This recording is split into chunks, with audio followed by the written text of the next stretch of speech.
Nagsimula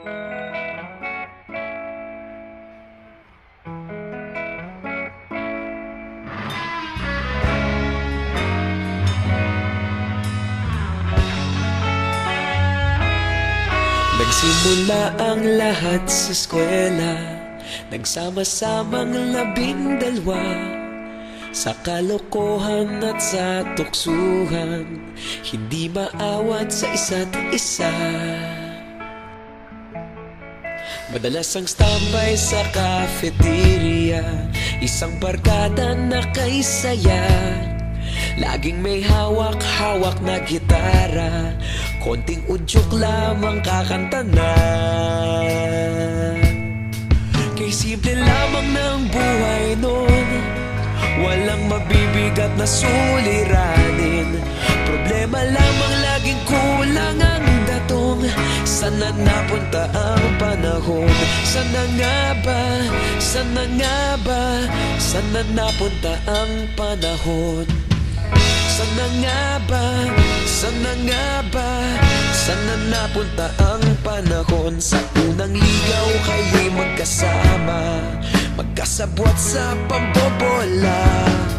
Walang sikreto kayong tinatago, okay sarap ng samahang barkada. Nagkawatakan na sa kolehiyo, kanya-kanya na ang nilakaran. Kahit minsan na lang kung magkita, pagkakaibigay hindi nawala. At kung saan na napadpad ang ilan, sa dating eskwela meron din naiwan. Meron pa ngang mga ilang nawala na lang, nakakamiss ang dating samahan. Sana nga ba? Sana nga ba? Sana nga bang barkada ngayon? Sana nga ba? Sana nga ba? Sana nga bang barkada ngayon?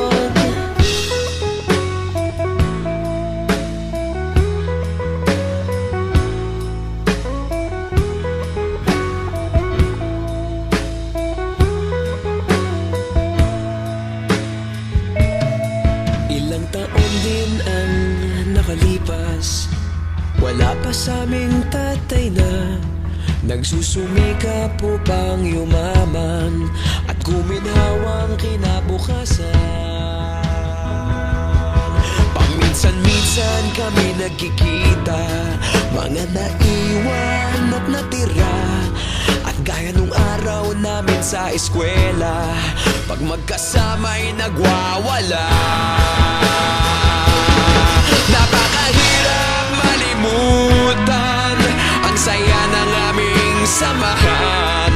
Kahit lumipas ng ilang taon, magkabarkada pa rin ngayon. Magkaibigan, magkaibigan, magkaibigan pa rin ngayon. Magkaibigan, magkaibigan, magkabarkada pa